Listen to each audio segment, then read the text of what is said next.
Latest football news, engaging debates, and fascinating opinions. Pitchside Talk on IO Radio. Hello and welcome back to Pitchside Talk. Still from home, not on IO Radio, but we are getting closer to the days of getting back to IO Radio. One more day ticked off and we'll be back on this soon.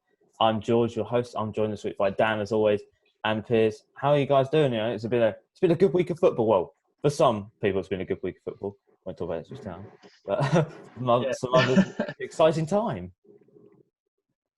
Yeah, it's exciting. Finally, football's back. I know it's friendlies, but I'm pleased that Ipswich are back playing again. Yeah, it's good. It's good. I mean, it's the Community Shield, isn't it, coming up soon? So, I mean, it's crazy how quickly it's come back round. So I'm buzzing. Yes, the Community Shield is this Saturday as well. I hope Liverpool are going to win that. Should do. Well, if you want to follow us on any of our social media, it's pretty simple. Twitter is at Pitchside Talk, Instagram's Talk_Pitch, YouTube if you want to listen back to any of our previous shows or even this one, it's Pitchside Talk, and Mixcloud as well if you want to listen to us as an audio base. Don't like to see our faces. Is Pitchside Talk. Well, we've got quite a big show today. We're talking about the Champions League final. We had that this Sunday. Two big teams meeting in the Champions League for the first time in the final.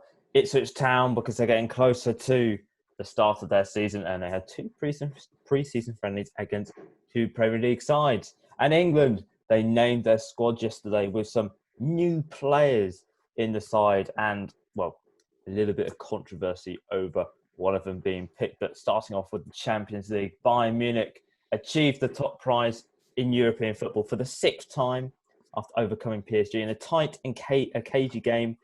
Bayern looked very much unstoppable in this competition. The first time they won the Champions League in 7 years.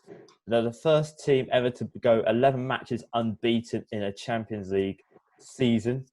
Well, it's a bit of a new Champions League season. They didn't have the second leg and the quarter-final legs. They only had one of those, but they still went unbeaten in 11 games and now drawn level with Liverpool with 6 Champions League wins, only one behind AC Milan. Bayern, this looked like Bayern's competition to win, really, because they have looked unstoppable from the word go. You know, with performance against Red Star, Tottenham, Chelsea, Piers, Barcelona. Yeah, they've looked really good this season, haven't they, guys? Yeah, they've looked absolutely fantastic, and as you said, it was theirs to win. I think you know, some of the results that they put in, they've been thrashing teams, world class teams as well, and to go throughout the whole competition without losing a game. It's a massive achievement, and yeah, I think they look like they were probably favourites from the start. You know, there's teams in there that could have gone and won it as well, but they've just looked fantastic, and their attacking threat is amazing, and some of their players they've got are just too good, I think, and I think yeah, they definitely deserved it, 100%. Yeah, they look really good, really good. It was the Chelsea game that done it for me when they beat us 3-0 at Stamford Bridge. I thought, you know, this team looks really good. I mean, players like Gnabry were looking brilliant. Kimmich, Lewandowski just look so on form, and they look so good as a team that they just looked unstoppable. And what they done to teams within the group and in the finals was ridiculous. So I think that's a team for the next few years now. Yeah, well, Hansi Flick, who took over in November, he made a very brave decision coming into this game. He dropped Perisic, who'd been performing quite well in the tournament for Bayern Munich. He dropped him from Kingsley Coman, which paid off on the night with Kingsley Coman scoring the winner for Bayern Munich. But how crucial was that goal, really? Because at the time, it could have gone either way. PSG had some good chances. Manuel Neuer was a brick wall. He back to his best once again, but you know, scoring that goal, that match could have gone either way, really. That looked like the killer goal, really, the whole game. Yeah, it was definitely a game where the first goal would win it. It was really tight. You know, as you said, Manuel Neuer, he was an absolute brick wall. You know, PSG had some really good chances. I can remember Mbappe's chance that he should have scored, but he shot straight at Neuer, and there was a few more as well. But I think, as I said, the first goal would have won it, and that's what happened. And yeah, that goal was absolutely crucial for Bayern Munich. And from the goal, you know, PSG tried their hardest, but Bayern Munich looked safe from there. So I think, you know, that the goal really changed the game. And yeah, I think overall Bayern Munich deserved to win the game. But you know, PSG, I think maybe feel a little bit hard done by with some of the chances that they had. But yeah, the goal definitely changed the game for me. Yeah, I agree. I think PSG had every chance to win that game. You know, a lot of chances, Neymar and Mbappe. I think there was the Di Maria chance as well. So, you know, they had all the chances in the world, and I think that shows that that team still does have a little way to go before they can be this European challenging team. You know, Neymar obviously wanted to prove a point from leaving Barcelona that he could do it without them, and they come so close. So it was good for them, but Bayern Munich, it just showed their strength, how well they played as a team. I mean, young players like Alphonso Davies, you know, performing on the world's biggest stage in the final of the Champions League just shows everything. Kingsley Coman, you know, as such a young player, still think he's 23, 24 years of age, and the amount of trophies he's won against, obviously scoring against his former club, he done brilliant. But I think, you know, PSG, you know, they sort of lost the game for themselves in some aspects with the chance they didn't take. But credit to Bayern Munich, they were brilliant all round. You couldn't flaw them at all. We should speak about their PSG. They experienced their first ever Champions League final, the first ever French side since Monaco in 03-04. They could have had the chance to take back the Champions League to France since Marseille in 93-94 season, but they looked a little bit flat on the night. You know, we've seen some good football. They were in good spirits after what happened with Atalanta, RB Leipzig, but they looked very flat. But was it down to the chance that Mbappe and Neymar, they weren't firing all cylinders? They just looked flat overall, didn't they? Yeah, they did look a little bit flat on the day, and you know they've had a good tournament as well, and their team is fantastic as well. But on the day, I think the chances that they missed really took a toll on them throughout the game. I think they could have easily, you know, got the first goal of the game and gone and won it. But yeah, some of the chances that they missed were massive. And as Piers said, the Di Maria chance, that was a big one. The Mbappe one, where any other day he would have scored that 100%, because, you know, he's a world-class player, but somehow he put that straight in Neuer. I was really surprised by that. But yeah, it did look a little bit flat, and obviously playing against Bayern Munich, the side that they have is tough. But, you know, they should be putting away chances like that, a world-class team like PSG. And as Piers said a minute ago, it proves that they still need a little bit way to go to get that, you know, that world-class status and that Champions League. But yeah, they could have done better on the night, I think. Yeah, they definitely looked a little bit flat. I think they were just struggling to get the ball. It seemed like every time they would get the ball to Neymar or Mbappe or any of the players up front, there'd be 3 or 4 Bayern Munich players already swarming them. So, you know, you've got to give credit to Bayern. But I think that just shows the difference between sort of Mbappe and Neymar, who's going to be that next best players in the world compared to Messi and Ronaldo, sort of on levels. Because, you know, when you get to a final, you can rely on Messi and Ronaldo to score those chances. And unfortunately for Neymar and Mbappe, they, you know, although they are world-class players, they're just not quite on that level that them two are on yet. But, I mean, Mbappe's definitely got more than enough time to do it. And he's already proven himself with the World Cup and the league titles. But he's just got that one little step to do to prove it in those finals. And so is Neymar. Do PSG need to invest in the transfer window just to give them that extra level? Because Bayern Munich had that extra gear, really. Throughout all the games, they could go to that extra level. Do they need that? Because I know Thomas Tuchel has ruled out a certain player that is wanting out of his big club at Barcelona. Is he possibly needed at the team, or do they need overall just everywhere else? I know they're losing Thiago Silva. He's left now as a free agent. Oscar Cavani as well. He's gone as a free agent. But does it show that they need just a little bit more, just to give them that push when they need it? Yeah, I think so. I think, you know, a few additions wouldn't hurt. And as you said, he said that he won't go in for that certain player. But I don't think you can rule that out. I think PSG is kind of one of the teams that is one of the more likely teams that it'd go to, I think. So that'll be interesting if that happens. But yeah, I think a few additions may be needed just to go that little bit further. You know, they have some world-class players anyway. Their attacking threat is mad. So yeah, maybe they need to improve their team a little bit to get that bit further and win their first Champions League. I think, you know, there's still a way to go. So yeah, look, a few more additions, I think. Yeah, I mean they've already got a very very good team. I think maybe they just need more time together. If anything, sometimes with PSG they do swap around players quite a lot.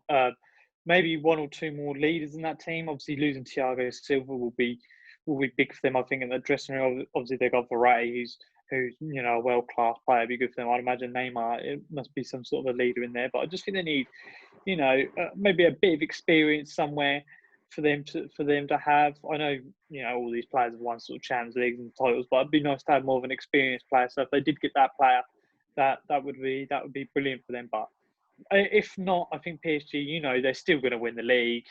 They're still probably going to win one of the French cups. So they just need to focus on the Champions League now. That's their priority, and I think they've still got a good enough squad to win it.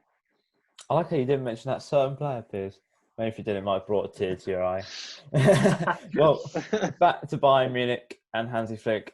He's done a wonderful job there. He's the fourth oldest manager to win a Champions League. He's led Bayern back to the Champions League after 7 years away. The side is still developing. They've got Leroy Sané to join up with them next season. Can we say that Bayern Munich have got a bright future and possibly, I know they've just won the Champions League, but they look strong contenders for next year. It's going to take a lot to knock them off this brilliant path that they're now on. Yeah, they're on a fantastic run, obviously, and some of the players they've got to manage. Some of the young players coming through. I think that Alphonso Davies looks an absolute. He's going to be world class. He's going to be. I mean, he could be the best left back in the world right now. He looks fantastic. So let's disagree on that. He's definitely one of, if not the. But yeah, some of the players they got coming through at Bayern Munich is mad. And as you said, they got Sané joining them as well. I think their team looks fantastic, and it's going to take a lot to stop this run. I think they can be considered one of the favourites going into next year's Champions League. If they can go and do it, we'll have to see. But yeah, it's looking fantastic for Bayern Munich, definitely. Yeah. I think everything's fallen into place then, really. Barcelona, serious problems. Real Madrid can't really bring any players in. They haven't got no money to bring players in at the moment. Dortmund's obviously in the German league. They've got good players, but they're not at that calibre. Bayern Munich are filled with world-class players. They're probably the best team in the world at the moment.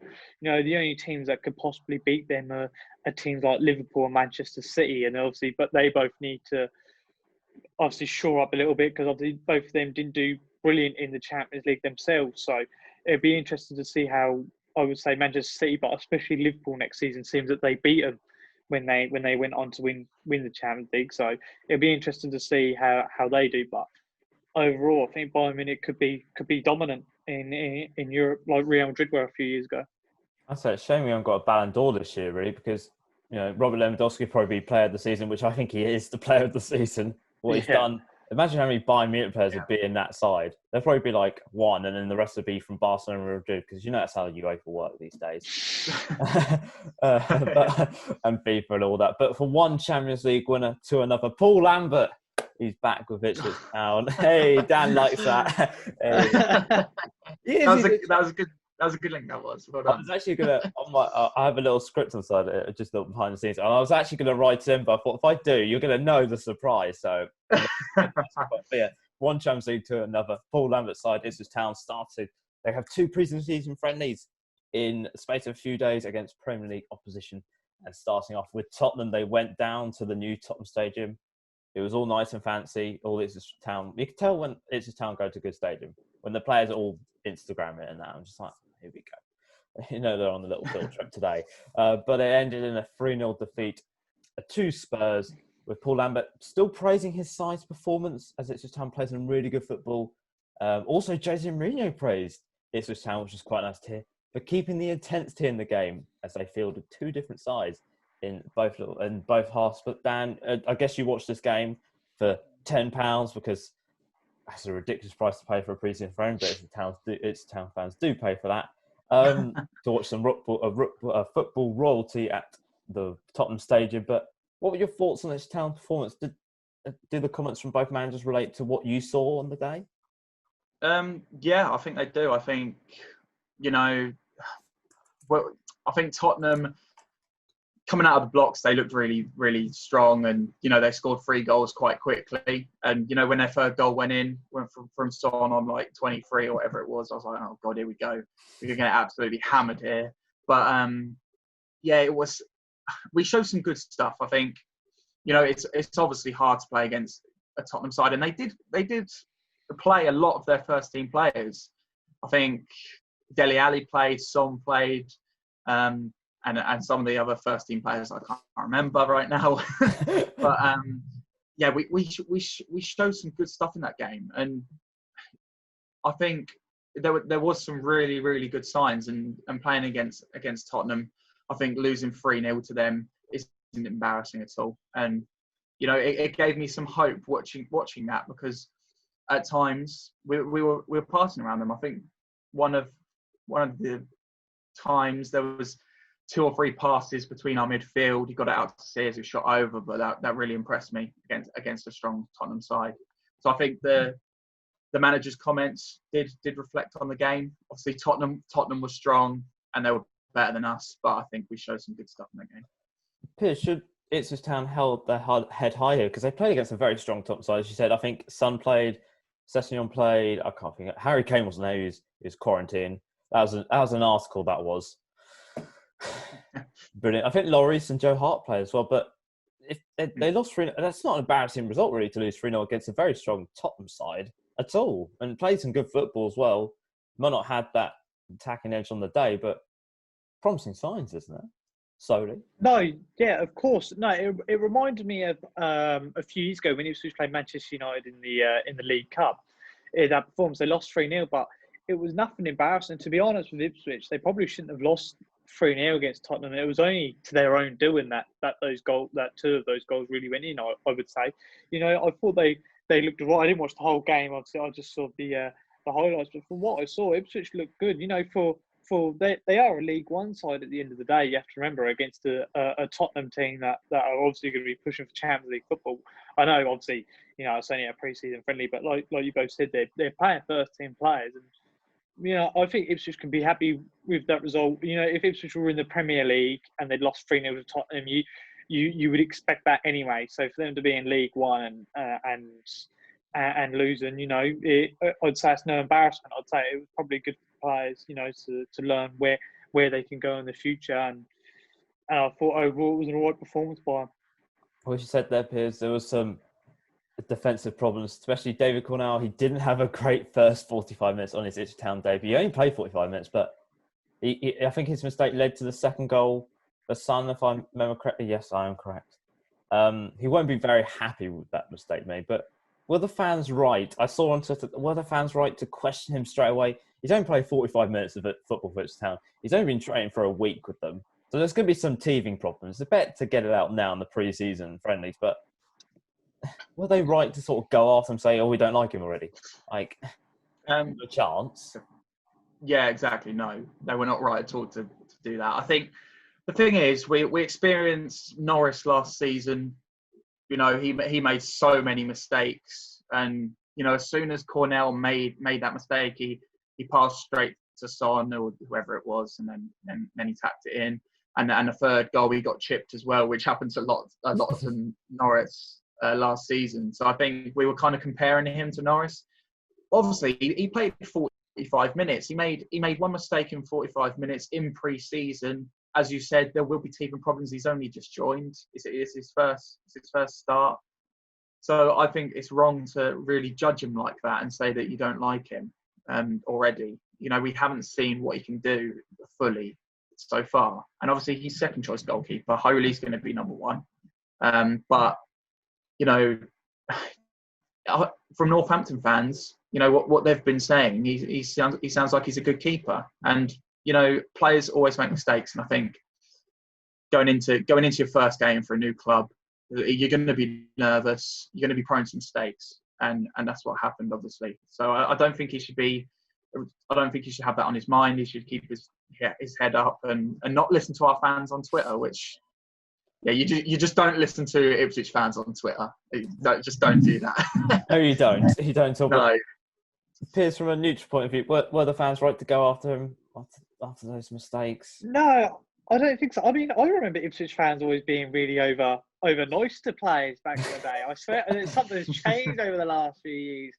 But no, I feel like he was a little bit stitched up that second goal. You know, come back, he was under pressure. He was just trying to get it out. So, you know, it's a mistake that happens. I mean, top goalkeepers do it all the time. So, you know, I think it was fair enough. You know, it's only pre-season, so give the guy a chance. You know what I mean, he's only been in the club 5 minutes, so let him get settled. So no, I think obviously there's always going to be criticism against players. You know, when you lose a game, there's always you're going to blame people for certain parts. But I mean, if I was him, I wouldn't worry about it too much. You know, like Dan said, he's going to be second choice anyway, so there's not going to be too many problems. But you know, you've got to let these players settle in, and at the end of the day, everyone's going to make mistakes at some point. So it is what it is.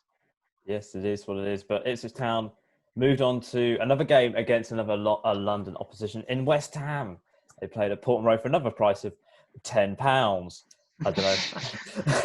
I love this. Like, just stream it. I know. Something. I'm not going to be rude. Yeah. But £10 is a little bit dear. I know it's a Premier League side at the end of the day, but it's a pre-season friendly, isn't it? Like, just show it for free. I've already paid for a season ticket. Just. Oh. Well, you're gonna get the matches for free. Well, I have to pay an extra £10 if I want to watch them live. Yeah, that is true. I still have to pay for the cup games, though. Do you? Yeah. Rip off. Well, I know. It moved on to West Ham, and they were well beaten against West Ham, losing 4-1. They're being punished for some defensive mistakes, which we will get onto. But Dan, as you watched the game for £10, did you get value for money? No. What was your thoughts on the game? on the two West Ham, because West Ham were playing twice. They were playing Wickham at the same time, which is a bit mad. Yeah, they were. Yeah, that is a bit odd. I've never seen that before. But yeah, I think overall it was a pretty decent performance. I know we lost 4-1, but we showed some really, really good stuff in the first half. The midfield three of Dazelle, Downs, and Bishop looked absolutely fantastic. And watching that, I was like, "Oh my god, we're amazing!" some of the stuff that we were playing, seriously, against Premier League opposition. You know, that midfield was better on yesterday than it was against Tottenham, I think. But yeah, as you said, defensive mistakes cost us. You know, one end of the pitch we were fantastic. The other end of the pitch we were absolutely shocking. I think Chambers made so many mistakes. Toto, you know, Toto just being Toto as usual. So yeah, we were awful defensively, and I think we conceded 3 goals in about 4 minutes, and we scored in that time as well, which was mad. But I think overall, I was quite pleased with the performance, especially in midfield. You know, we didn't really show too much attacking threat. I think Drinnan up front maybe isn't going to cut it. I think he's showing some good signs, but you know, Lambert said he's got a bit to think about with him, but I don't think he's really ready for first team football. But I think with Norwood or Jackson in there, I think we've got a bit more of a goal threat, and Hawkins as well, obviously. But yeah, I think overall the midfield looked really good. Defensively, we were pretty poor. So yeah, two kind of sides to the performance, I think. Piers, was a little bit weird because we didn't see Kane Finch-Young wasn't even there. Jackson Norwood wasn't even there.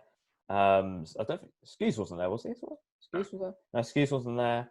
Wolverton wasn't there. There's a lot of first team players missing from that side. But your final pre-season friendly of the season, they didn't perform well at all without those players. That show how crucial they could be for next season. Yeah, no, it's true. First of all, credit to Ipswich Town for playing the Premier League sides instead of doing their annual Ireland tour. But you know, they looked a lot better. You know, playing teams like that. But yeah, it was weird. I don't know why they're not playing the first team players. I keep seeing all this stuff on Twitter and speculation about players. So I'm not too sure about it. I mean, the goal that Ipswich Town scored was a nice goal, by Freddie Sears, and like you said, Dan, the midfield, that's a very, very exciting midfield. I like that midfield. I'm always a fan of the young players, so to see that, you know, looked really good. But I think losing 4-1 to West Ham isn't great, obviously for the reasons why it happened. You know, against a side like Tottenham, that's fair enough. But when you're looking at a team that's hovering over going down to the Championship, I think they probably could have done a little bit better. But at the end of the day, like you said, without the first team players and it being a pre-season friendly, it's fair enough. But I don't know how that will work with the players' morale going into the start of the season. No, it doesn't look good. But I'll talk about the positives first before we get on to the negatives. The midfield trio, the homegrown midfield trio of Dazelle, Bishop and Downs. Should that be starting in League One? Because they look pretty good together, especially, I think, was it Dazelle was the deep line playing midfielder. Bishop and Downs are sort of the runners. It looks like that could be a very strong midfield in League One and possibly in the Championship. Yeah, I think that absolutely has to be our starting midfield.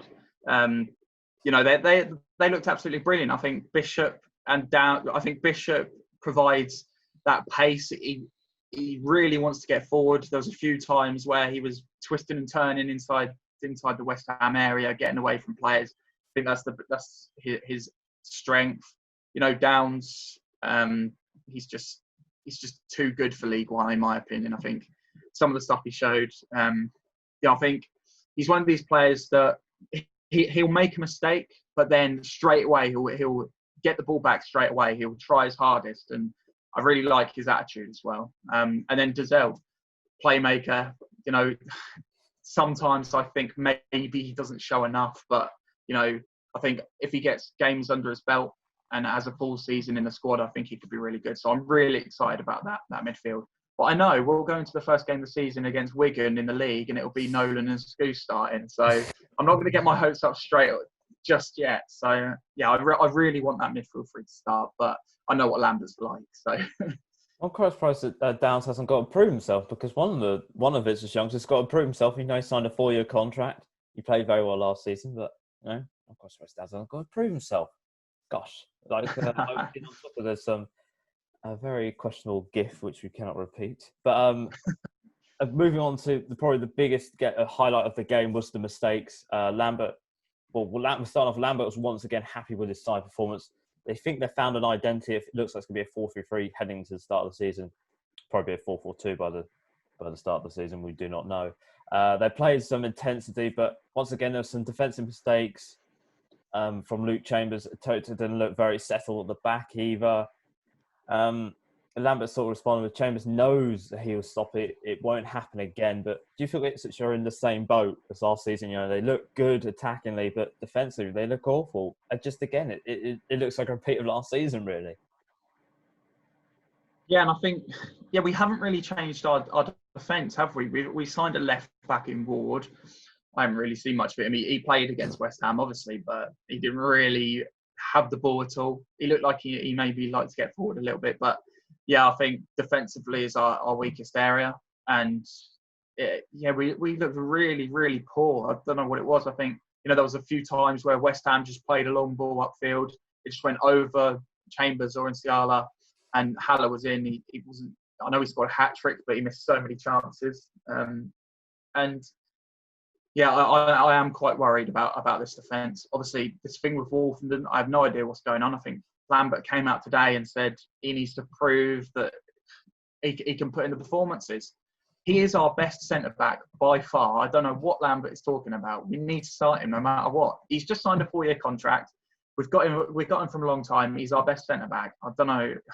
I really don't understand them comments that Lambert came out with. So yeah, that worries me a little bit, because Wolfenden should be starting no matter what. Obviously, Cambridge and Young's coming back as well. We've seen what he can do. But yeah, it's that other choice centre-back. We've got Chambers, Wilson and Nsiala.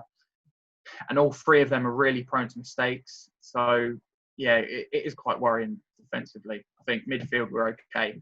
But especially defensively in the other areas of the pitch, we've got to really improve if we want to get out of League One. Yeah, because this looks a bit worrying times. You know, if they're going to be bad defensively, big sides in League One are going to just take advantage of this, really. Yeah, it's true. I mean, they've got all the right players to do well in midfield and up front. But yeah, I don't know whether it's just, obviously pre-season game and the mistakes being made, or whether they're mistakes. These are constant mistakes that have been happening over last season. But defence is one of the key things. You saw how McCarthy done with Ipswich. He always done well with them, getting 0-0s every week. So obviously the defence is always important. Unless Ipswich can outscore teams, it's going to be quite hard. But I don't know, really. It's a funny one. Obviously Ipswich have always got problems with money, so I don't know unless they've got homegrown talent. What sort of players can they bring in? Well, ITFC or Ipswich Town have got only 10 days away from the first competitive game back since March, Wednesday, when they lost to league champions Coventry at home 1-0. For just remind Dan of that result, it was a good day. They're playing Bristol Rovers in the Carabao Cup in the first round. Their season won't start for Ipswich on the 13th of September against Wigan. But do you feel confident that going into this game, it's going to be a good game for Ipswich Town against Bristol Rovers? Aside that, they struggled with last season.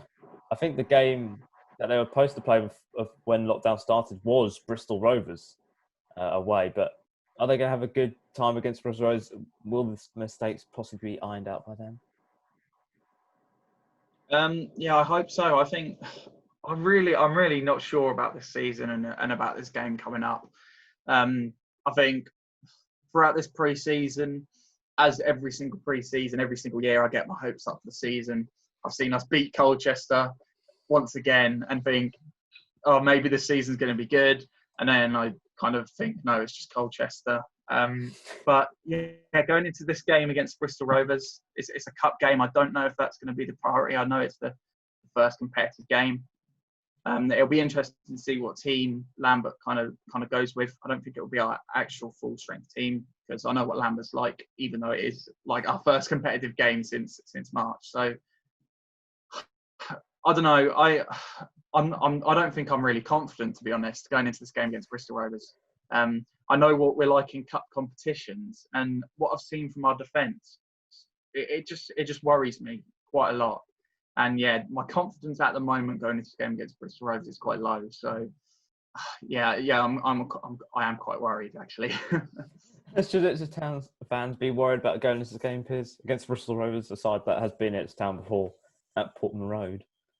They've got previous. Yeah, I guess like Dan said, I can see him just coming out with a half-strength side and going, "Oh, well, this is like a pre-season game for us," and then they'll go into the league. But I don't know.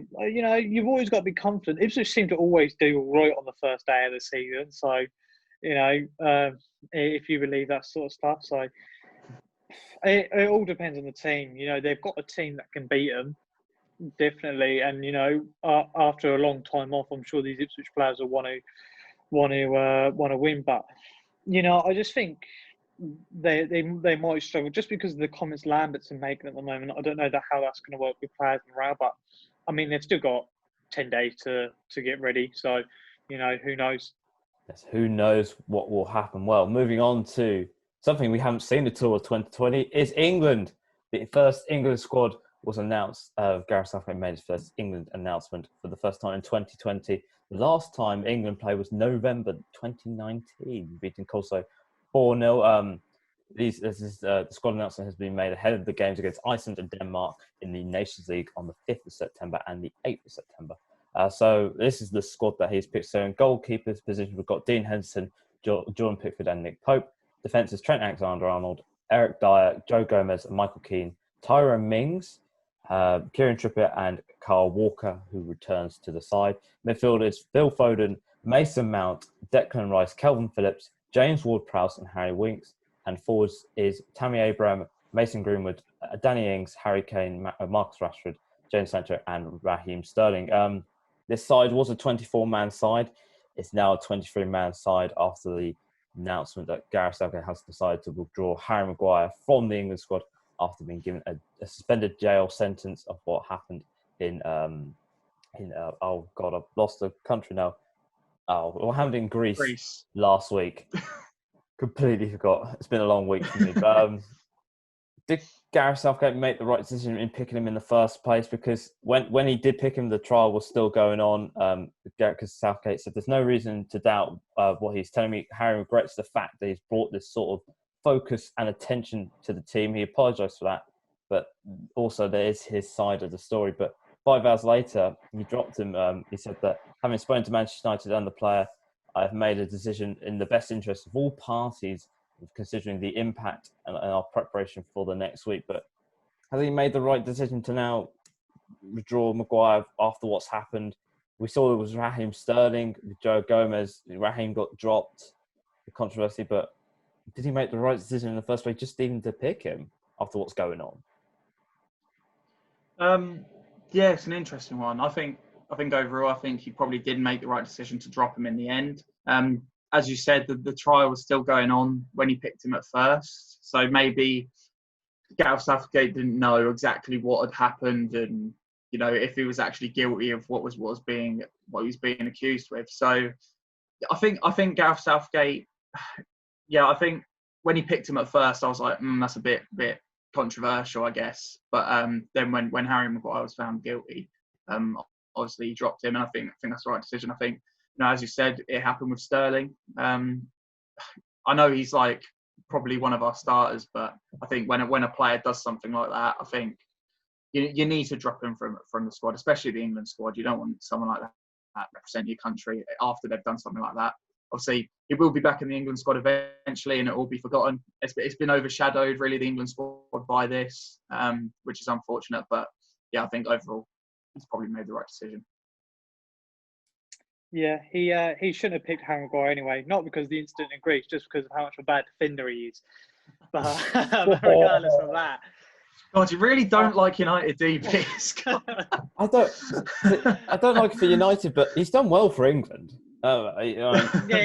Southgate did say he's done well for England. He's a good leader in the side, but at the end of the day, you can't have that representing your country. What's happened?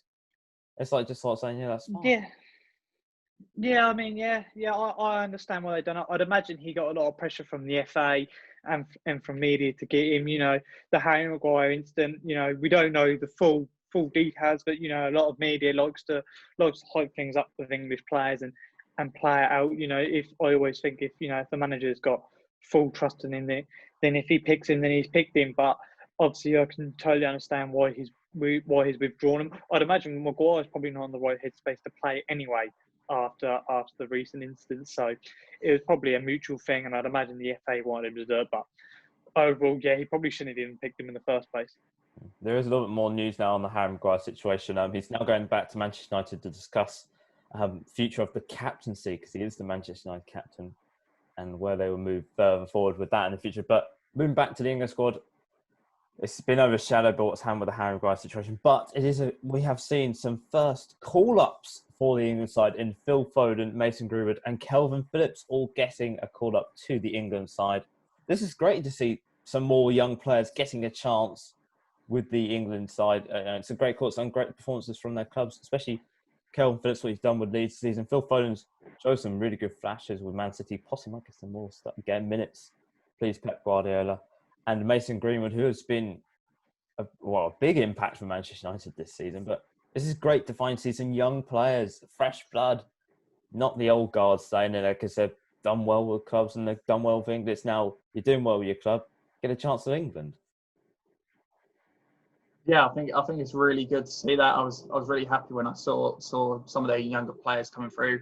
Obviously, Foden, he's shown sparks at Man City. I think that's kind of the more controversial one. People think that Grealish should have been in there instead of Foden. I think obviously Calvin Phillips, he's had a fantastic season at Leeds. He's really done well. He's helped them get promoted to the Premier League. So I think he definitely deserves to get a call up. He's kind of been on the cards for a while. I think the last international break, he was kind of getting rumoured to be near the England squad. And now to see him in there, it'll be good to see what he can do. And obviously Mason Greenwood, he's been really good for Manchester United, and he's an exciting young talent. And it's really good to see him in the England squad as well. So yeah, I'm happy with the call ups. And when you look at that midfield, it's such a young midfield. When you look at it, and some of the players that I think, oh God, of course he's in the squad again. Like people like Ross Barkley, not seeing them in there. I'm very happy with that. Well, just to stress, some of the players are injured. I think Henson's injured, Chilwell's injured, Madison, I think he's injured as well, and Oxlade-Chamberlain's injured as well. So there's a few regular starters missing from that side. But overall, it's good to finally see some new players there. Finally. Yeah, I'm really happy. I already thought Phil Foden had a call up by now. The way he plays, he's a brilliant player. I think Greenwood definitely deserves it. I think he's been a brilliant player for Manchester United. I really do like him. So I think that was good for them. And obviously Phillips, another class player. And I think it would be really exciting because the teams that England are going to be playing, they're going to be decent for those players to sort of perform. It's obviously another good side. The attack is brilliant with Sterling, Kane, and obviously Sancho, the wonder kid that everybody wants to see him play. So it's a really nice side, and I'm happy to see Dean Henderson in the side as well. Yes, it's good to see Dean Henderson. But one player that did miss out, which we did mention, Jack Grealish, he hasn't been included in the England squad after helping Aston Villa to stay up in the Premier League. Should he have been included in the squad? He's shown some good flashes, but what more does he have to do? Is there just is Gareth Southgate evaluating? Is he going to have the mentality, the mental capacity to play for England? We know he's had a few hiccups on and off the field in the past. Is Gareth Southgate looking at that more than what he can do on the pitch? Maybe, but in my opinion, I think he should be getting an England call up. Maybe I'm a little bit biased because I really like him as a player, as you know. So yes. Yeah, I think he should easily be getting an England call up. And as you said, I don't know what else he has to do. Maybe his antics off the pitch, some of the stuff he's done in lockdown, maybe that's overshadowed his performances on the pitch. But he's easily Aston Villa's best player, and he's been getting linked with moves away to bigger clubs, and he always shows what a quality player he can be. So I think I was really surprised when I didn't see him in the England squad. But I don't think it'll be long until he does get an England call up. I think eventually he'll be there. Yeah, I think he definitely should have been in the squad. I don't think the stuff that's happening outside of football should really affect him. I don't think that should be taken into account just because of the football player he is. I think he definitely could have got on that side over some of those players. I think it's a shame. He's been a real leader for Aston Villa, and he's been a key figure to why they've stayed up this season. So I think it's a real shame for him. I'm sure he won't be too bothered about it. It's only 2 games. I'm sure he will get that call up sooner or later. But yeah, it's a shame. I think I'd been more surprised if, say, someone like Ross Barkley did get picked over him, then I would be more annoyed. But overall, the England squad's good, and he was obviously just unlucky. What's about overall? Has Southgate picked a good England squad? I know they've got against these two sides of being a good England squad, but overall, is it a good England squad? Of who he's picked out of the players he's got available. Yeah, I think so. I think I'm quite pleased with the way the England squad looks. Obviously, we've got such a young team now. It's good to see these youngsters actually being picked, unlike under the previous manager, where we saw, kind of just the big names at clubs being picked, no matter how they're performing. So yeah, it's good to see Gareth Southgate really looks at who's performing well and what youngsters deserve to get a call up. So I am really happy with the way the squad looks. There's some players in there which I'm a bit meh with, but overall I think I'm pleased with the way the England squad looks. I can't believe Dan has just dissed there Sam Allardyce, the greatest England manager of all time. 1 win, 100% win rate. I wasn't actually talking about Allardyce, but okay. He's the last England manager. Well, yes, I forgot. Yeah, see, everyone forgets about Sam Allardyce, the greatest English manager of all time. I'm sorry. Do you mean the second to last England manager, Roy Hodgson? Yes, I do. Yeah. Okay, now I'm on about. Yeah, it's not. I mean, it's an all right side. The only players I would say who I probably wouldn't have picked if I could have my choice is Dyer and Winks. I don't think that they were really good enough for the team. Maybe Ward-Prowse, he's done all right, but Dyer and Winks I wouldn't have picked personally. But I mean, if who else are you going to put in? I'm sure that there is some, but it's easy. And I always trust in Southgate anyway, so let him pick his team. Southgate, we trust. Well, before we leave, we better do a quick football roundup. And we've got some interesting news if you brought a season ticket for the Championship, League One, or a League Two side this season, because all the games have now been made available to a watch. as the games are going to be behind closed doors for the time being. If you brought a season ticket, you can watch all the games for free. So Dan, I know you brought a season ticket, so you can watch some games for free if you want to. But if you want to watch the games, you have to pay £10 per head, which is a little bit much, but ho-hum. I can't wait to watch this Town draw 0-0 to Wigan on the first day of the season. That's a little bit of news. It's on Sky now, isn't it? So we're going to lose. Okay, you're going to lose. And also we have another bit of football roundup is a certain player which we mentioned earlier in the show. Lionel Messi has handed in a transfer request at Barcelona, which has sort of shooken the football world a little bit. It hasn't been sort of confirmed by Barcelona or by Messi. Piers is a little bit too excited about it. But Carlos Puma posted a little tweet about sort of praising for doing what he's doing. So it looks like there's some truth in there. Suarez has also given his support as well for Lionel Messi, but a whole host of clubs are linked with him, with Man City, PSG, Bayern Munich, Chelsea, Liverpool. I think Man U are linked.